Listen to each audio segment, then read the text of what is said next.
Bueno, en este vídeo vamos a ver la última parte de lo que son circuitos con diodos. Vamos a empezar por lo que son las puertas lógicas en donde tenemos en cuenta valores booleanos de 1 y 0 y lo relacionamos con un valor de tensión en un nodo determinado, de forma que una tensión baja es un valor 0 o falso, un valor booleano falso, el valor booleano 1 o 0 o verdadero es una tensión alta. Entonces, a partir del uso de diodos podemos implementar puertas lógicas. Por ejemplo, una puerta OR de 3, 4, las entradas que sean, simplemente si queremos, este sería un ejemplo de puerta OR de 3 entradas, si queremos más entradas, pues aumentamos el número de diodos que tenemos en paralelo. Entonces la puerta ahora es aquella en la cual basta que una de las afirmaciones que se consideran sea cierta para que la salida sea cierta. Por tanto, aquí solo voy a tener un 0 en el caso en el cual todas las entradas sean 0. Que es el caso en el cual ninguno de los diodos está conduciendo. Y por lo tanto la corriente al ser 0 producirá una caída de tensión igual a 0. Por otro lado, basta que una de las entradas sea un 1 para que el diodo correspondiente se entre en marcha y aquí tenga una tensión alta. Es decir, si aquí hay 5 voltios, pues aquí tendré 5 menos 0,7, pues 4,3 voltios. Por lo tanto, una tensión alta, un 1 lógico.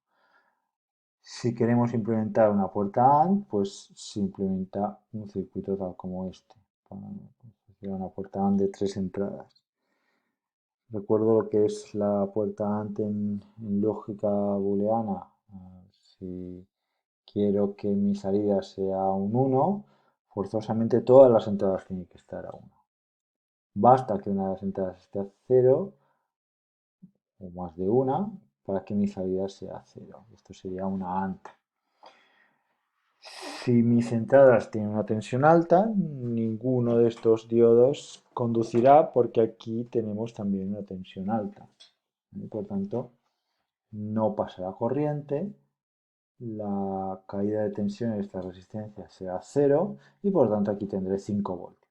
5 menos 5 será esos 0 voltios de caída de tensión en el resistor porque no pasa corriente. Ahora bien, si uno de los 3 diodos entra en marcha o más de uno, tendré una caída de tensión de 0,7 debido a esa corriente que se genera. Mi caída de tensión será más grande que 0, será de orden de 4,3 y por tanto aquí tendré 0,7 voltios que será mi 0 lógico. Bueno, y por último este circuito que es un ejemplo de resolución de un sistema en alterna y en donde hago la suposición del modelo de pequeña señal y que recordamos se resuelve básicamente por resolución de superposición. Yo aquí tengo dos fuentes de tensión. Una fuente de tensión V sub I, que es la alterna, y una fuente de tensión V sub A. Aquí en este circuito está mostrado una tensión entre este nodo y tierra, una pila, aquí tengo una fuente de tensión, que está mostrado de esta forma. La notación es simplemente conectarlo a un nodo que pone V sub A, tensión V sub A. Es decir, que se fuerza de alguna forma aquí la tensión, se fuerza aquí la tensión a V sub A, ¿cómo? Pues mediante una fuente de tensión conectada a lo que es la Tierra. Entonces, ¿cómo proceder para resolver este sistema en el cual estoy interesado en conocer esta tensión que es V sub A? Pues se procede de la siguiente forma. Primero, se tienen en cuenta las fuentes de tensión de frecuencia cero, es decir, esta de aquí, que son las que polarizan mis dispositivos. Polarizará este diodo a un determinado valor de trabajo, linealizaré alrededor de ese punto de trabajo, eso es equivalente a encontrar el circuito de pequeña señal asociado al diodo, y luego en la segunda parte, en el cual tengo en cuenta la fuente en alterna, pues sustituiré este diodo por el modelo linealizado alrededor del punto de trabajo que hemos encontrado antes. Entonces, aplico superposición, primero resuelvo para una fuente y luego resuelvo para la fuente alterna. Además, no puedo invertir el orden porque para resolver el circuito en corriente alterna necesito un modelo linealizado de diodo y como el diodo es no lineal, pues no sé en qué zona o en qué zona voy a estar y no sé dónde puedo linealizar. Entonces, para eso necesito seguir esos pasos. Primero, circuito de polarización, segundo, circuito en alta. Los condensadores son condensadores de desacoplo, de forma que, bueno, cuando tengo en cuenta la fuente V sub A, estos dos condensadores tienen una impedancia, recordad, la impedancia es 1 dividido por J omega por C, donde J es el número imaginario. Por lo tanto, si mi omega es 0, 1 entre J omega C es infinito. Entonces, una impedancia de infinitos ohmios indica un circuito abierto, es decir, que no hay conexión física, no habrá conexión física entre estos dos puntos. Eso querrá decir, por ejemplo, que por esta resistencia pasará una corriente cero, porque esto estará simplemente al aire, no habrá un circuito cerrado aquí. Eso quiere decir que pasa una corriente cero y por tanto la caída de tensión en la resistencia de RL será cero. Es decir, VO en el primer paso es igual a cero. Vamos a resolver este circuito para dos casos. Para V sub A igual a cero, es decir, el caso en el cual este nodo está conectado directamente a tierra sin ninguna fuente, es decir, caída de tensión cero. Y luego caída de tensión 5 entre este punto y este, una fuente de tensión. Bueno, y se opera como vimos en los ejemplos anteriores, en vídeos anteriores. Sí. Circuito en DC. Primero, fuente en continua. Tengo la resistencia RA, tengo el diodo y ya no tengo nada más porque recordamos, teníamos esos dos condensadores que me desacoplan, que se convierten en circuitos abiertos y por tanto solo tengo esta estructura.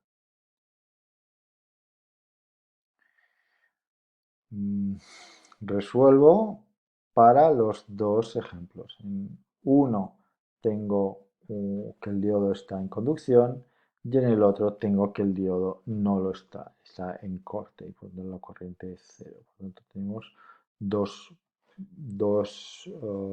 valores distintos de corriente, por lo tanto dos puntos distintos de polarización de este diodo dependiendo del valor de mi fuente de polarización V sub A, si es 0 o es 5. Vale, una vez obtenido eso, buscamos el valor de R sub D minúscula, que es el valor de pequeña señal, de forma análoga a como hacíamos en, en vídeos anteriores, es decir, tensión térmica dividido por I de Q, es una aproximación a esa resistencia dinámica, que será 7 ohmios cuando V sub A es 5 o infinitos ohmios cuando V sub A es 0, es decir, un circuito, una conexión en abierto. Y este diodo lo sustituiremos por este modelo de pequeña señal para abordar la segunda parte del problema. La segunda parte del problema es tener en cuenta esta fuente de tensión alterna mientras que cortocircuitamos esto. Recordad que con superposición, cuando tengo en cuenta una fuente, las demás las anulo, las pongo a cero si es una fuente de tensión, como en este caso, las cortocircuito, por tanto sustituyo por una fuente de valor VA igual a cero. Si fuese una fuente de corriente, si aquí tuviese una fuente que está proporcionando corriente, tendría que sustituir esa fuente por una fuente de corriente de valor 0 amperios, es decir, por un circuito abierto. Ahora mismo, como esto es de tensión, se sustituye por un circuito cerrado.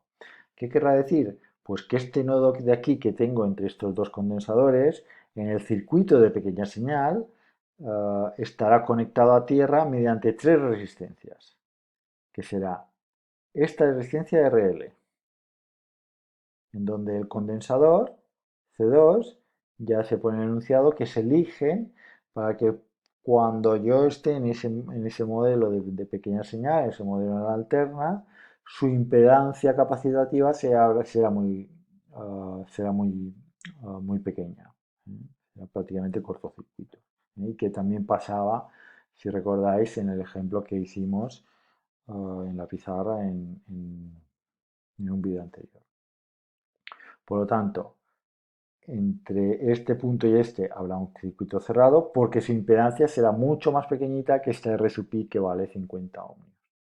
Y lo mismo, esta impedancia que tengo en C sub 2 será muy pequeñita respecto a RL. Será pues menos de un ohmio o lo que sea.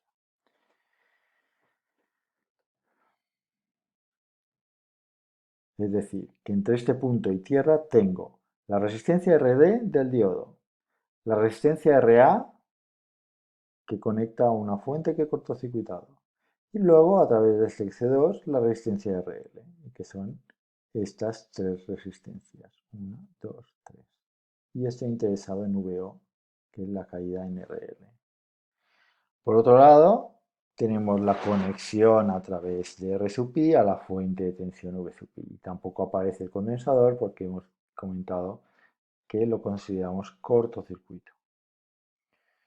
Por lo tanto, tenemos un sistema sencillo de resolver, un divisor de tensión, ponemos estos tres en paralelo, me sale una impedancia, una resistencia equivalente y hago divisor de tensión, que dependerá el valor de si RD es 7 ohmios o 8. Es decir, si V sub A es 0, RD es infinito y yo tengo que la salida es V y medio. Si no, si V es igual a 5, he de utilizar un RD de 7 ohmios y por tanto V sub O es V y entre 10. Estos dos valores se le suma el valor de V sub O que había obtenido para en la aplicación de superposición cuando tenía en cuenta esta fuente. Cuando tengo en cuenta esta fuente, al tener frecuencia cero, esto es circuito abierto y VO es cero. Por lo tanto, en este caso se suma cero, pero no necesariamente tendría que ser así. Entonces, esta solución global de mi sistema tiene esta suma, es una suma de la parte alterna y de la parte continua que también es cero. Finalmente, recordad que el diodo también tiene una capacidad intrínseca. Aquí no se ha dibujado, no se ha tenido en cuenta, porque se supone que para la frecuencia que yo esté poniendo esta fuente, la frecuencia es suficientemente pequeñita como para que esta impedancia no tenga importancia. Es decir, que sea un circuito, es un circuito abierto, es una impedancia infinita, porque el valor del capacitor es muy pequeñito, el valor del capacitor del diodo es pequeñito y por tanto aquí no sale. Si esta frecuencia fuera distinta, um, fuera más alta, es decir, fuera una frecuencia alta, entonces se activaría ese condensador y aquí tendría que tener un modelo un poco más complicado, ¿no? Y ese sería un poco la forma de resolver este circuito por pequeñas